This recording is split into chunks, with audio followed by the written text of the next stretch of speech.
As-tu déjà ressenti qu'un mot, un regard ou une situation peut suffire à déclencher ta colère ou à te priver de calme? Il y a en toi un endroit que personne d'autre n'a visité, un espace sacré où même tes pensées se taisent. Aujourd'hui, je vais t'emmener là-bas. Ferme les yeux un moment et respire profondément. Aujourd'hui, tu vas apprendre à traverser la vie avec une sérénité si forte que rien ni personne ne pourra te l'enlever. Écoute-moi bien, ton esprit ressemble à un champ de bataille, et la plupart de tes défaites ne se sont pas produites à l'extérieur, mais à l'intérieur, dans ta tête. Tu t'es battu avec des souvenirs qui n'existent plus, des futurs qui ne sont pas encore arrivés, et des mots que toi seul entends. Ne te méprends pas, ce n'est pas de ta faute. C'est simplement la manière dont l'esprit humain est conçu pour survivre. Mais survivre, ce n'est pas vivre. Sais-tu ce que font les moines et les stoïciens pour éviter de tomber dans ce piège? D'abord, ils observent, sans se précipiter derrière chaque pensée comme si c'était urgent. Ils le voient arriver, le reconnaissent et le laissent passer comme des nuages dans le ciel. Toi, par contre, tu es coincé dans l'habitude de saisir chaque nuage et de le transformer en tempête. Je vais te le dire franchement. Si tu veux trouver la paix, il faut que tu arrêtes d'être esclave de tes émotions. Et cela commence par 3 choix. Ne pas réagir tout de suite. Prendre une respiration avant de répondre.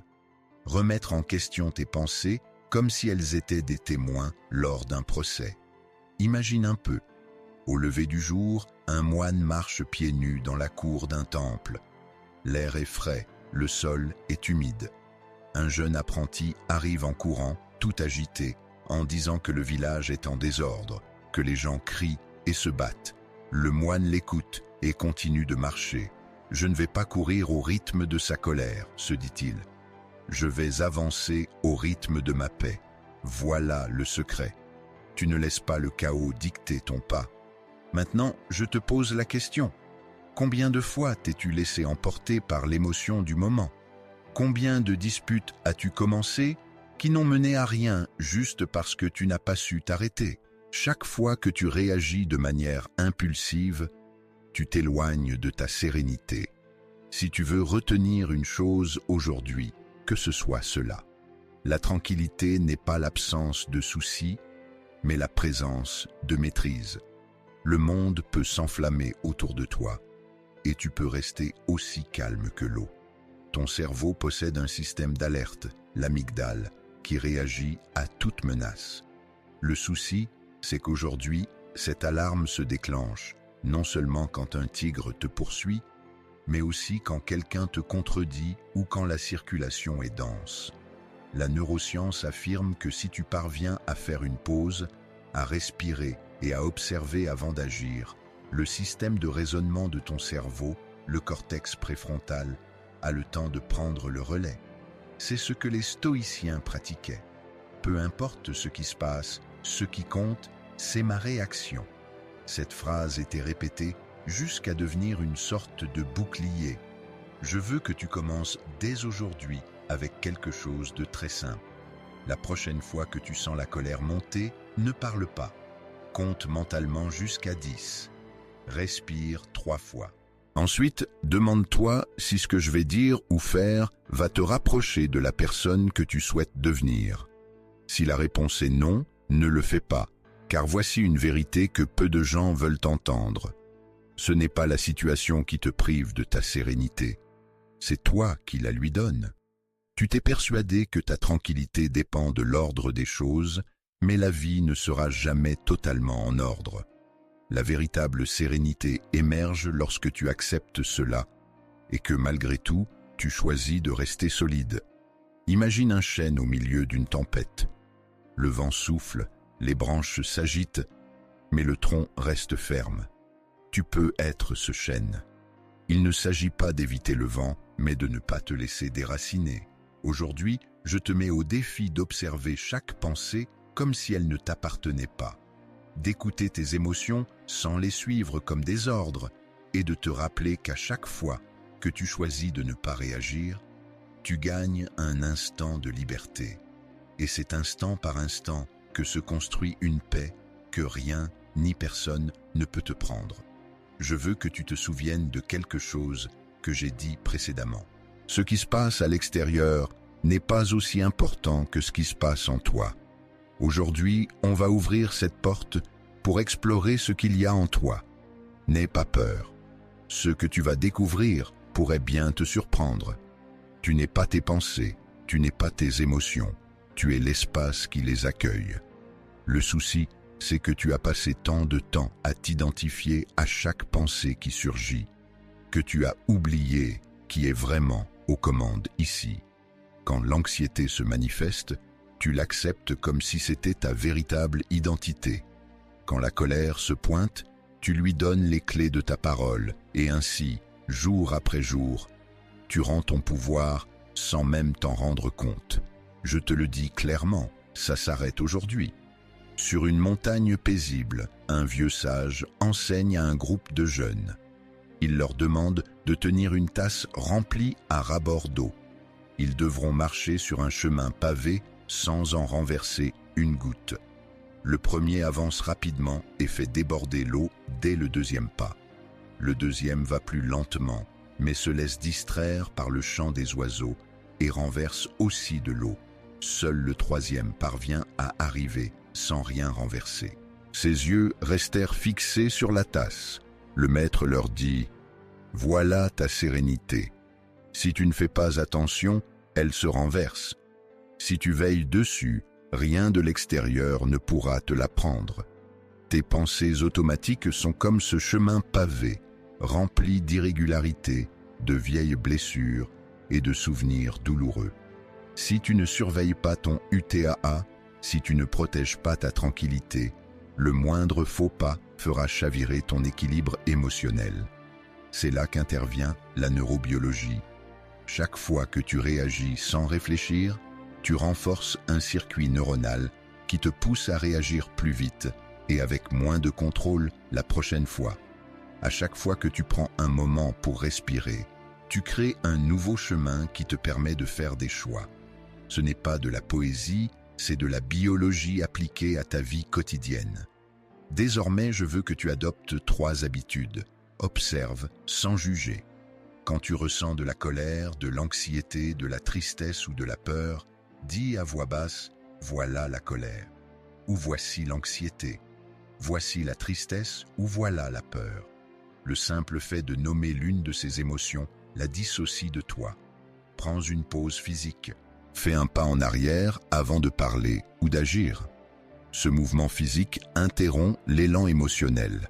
Choisis une réponse, pas une réaction. Demande-toi, si j'étais ma meilleure version, que ferais-je maintenant? Tu ne peux pas empêcher les gens de te critiquer.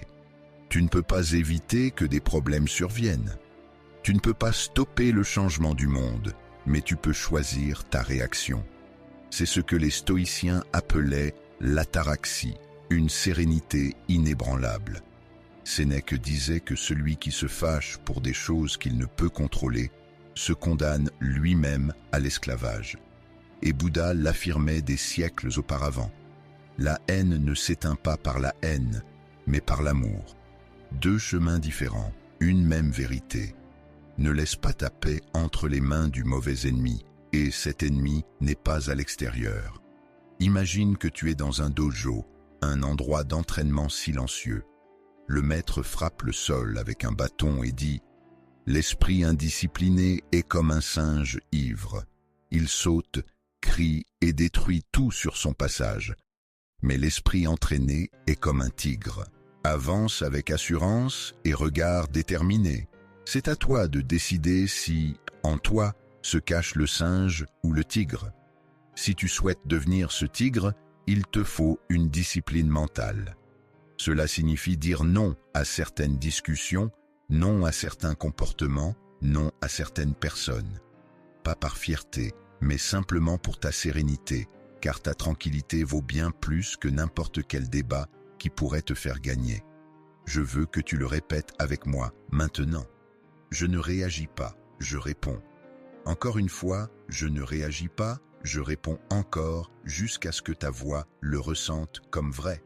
Je ne réagis pas, je réponds.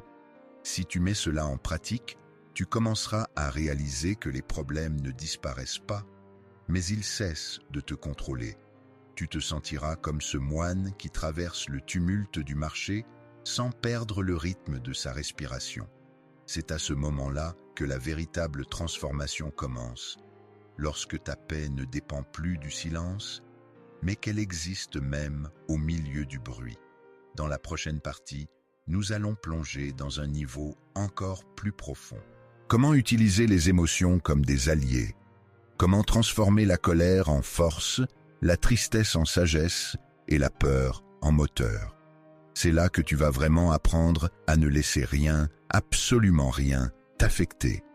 Jusqu'à présent, je t'ai parlé d'observer, de respirer et de choisir, mais je veux que tu comprennes quelque chose. Il ne s'agit pas seulement de te protéger des émotions, mais aussi de les transformer en outils. La sérénité ne signifie pas inaction. Ce n'est pas rester assis à regarder les choses se dérouler. C'est transformer chaque émotion en carburant pour devenir la meilleure version de toi-même. Prenons la colère, par exemple. Je ne vais pas te dire de l'éliminer. C'est impossible. La colère est un signe que quelque chose te tient à cœur. Ce que tu peux faire, c'est la canaliser, utiliser cette énergie pour agir de manière constructive, pas destructive. Les stoïciens appelaient cela « transférer la force de l'impulsion à la force du but » et les moines parlaient de transformer le feu en lumière. Imagine un moine devant une cascade au milieu de la montagne.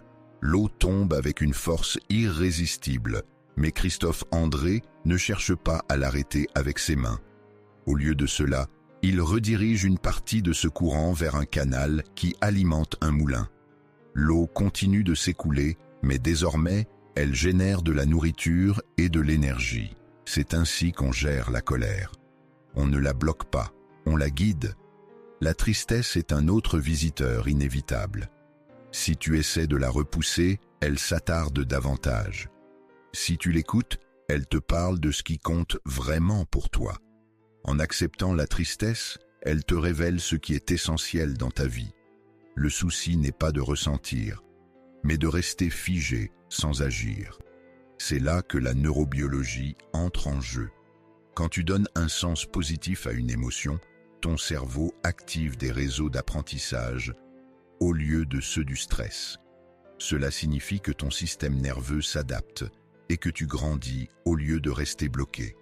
À partir d'aujourd'hui, lorsque tu ressentiras une émotion forte, nomme-la. C'est de la peur, c'est de la tristesse, c'est de la colère. Demande-lui ce qu'elle vient te montrer. Décide comment je peux utiliser cette énergie pour me rapprocher de mon objectif. Épictète enseignait que le marin ne maudit pas la tempête. Au contraire, il agit et ajuste ses voiles. Un moine dirait que le voyageur ne se bat pas contre la pluie. Au lieu de cela, il apprend à marcher sous la pluie sans perdre son sourire. Les deux visent la même chose. Cesser de gaspiller de l'énergie à résister à ce que tu ne peux pas changer et l'utiliser pour avancer vers ce que tu peux. Je t'imagine en train de t'entraîner à l'aube. Tes mains frappent l'air, tes pieds bien ancrés au sol. Le maître te regarde et dit « Nous ne nous entraînons pas pour triompher du monde. Nous nous entraînons pour que le monde ne nous surpasse pas de l'intérieur. » C'est l'objectif de cette pratique. Ne pas être invincible face à la douleur, mais rester immunisé contre le fait que la douleur te vole ta paix. La vie ne deviendra pas plus simple. Les gens continueront à te décevoir. Les circonstances continueront d'évoluer et tes peurs essaieront de revenir. Mais chaque fois que tu pratiques, chaque fois que tu observes sans réagir, chaque fois que tu choisis de répondre avec sérénité, tu es en train de forger un caractère solide. Ne te laisse pas tromper. La paix ne se trouve pas, elle se construit. Et cela se fait seconde par seconde, décision après décision.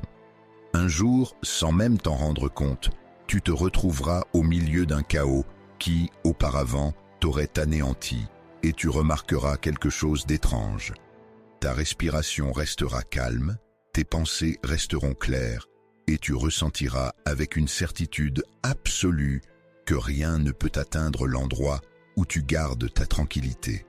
Ce jour-là, tu comprendras que tu as triomphé. Donc, je te le dis clairement, ne t'attends pas à ce que la vie soit parfaite pour être en paix.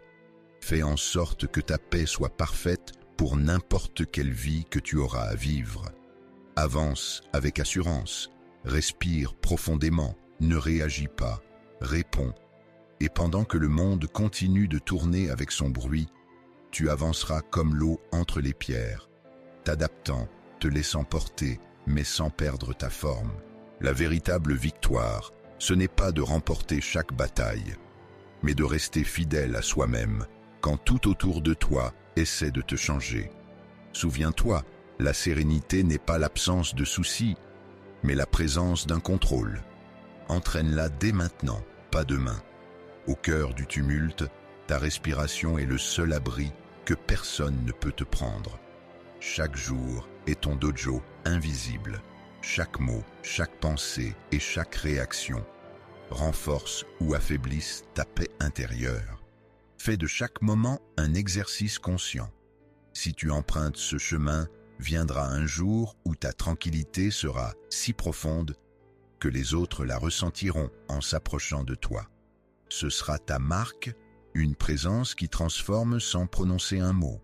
Si cet enseignement a éveillé quelque chose en toi, partage-le avec ceux qui en ont le plus besoin. N'oublie pas, la plupart des gens passent leur vie avec l'esprit enchaîné, pensant que la sérénité est un cadeau que quelqu'un d'autre doit leur offrir. Ils ne réalisent pas que la paix ne se reçoit pas. Elle se cultive, se pratique, se défend, et si tu ne la protèges pas, le monde l'attrape sans demander. Ce que tu ressens en ce moment, ce poids sur la poitrine, ce murmure incessant d'inquiétude, ce n'est pas un ennemi à éliminer, c'est un messager. Écoute-le, car au cœur de cette gêne se cache le signal précis de ce que tu dois changer pour être libre. Partage ton avis dans les commentaires. Je te lirai. Et peut-être que tes mots seront l'étincelle dont quelqu'un d'autre a besoin pour s'éveiller. N'oublie pas de mettre un pouce en l'air et de t'abonner pour plus de contenu inspirant. À la prochaine vidéo.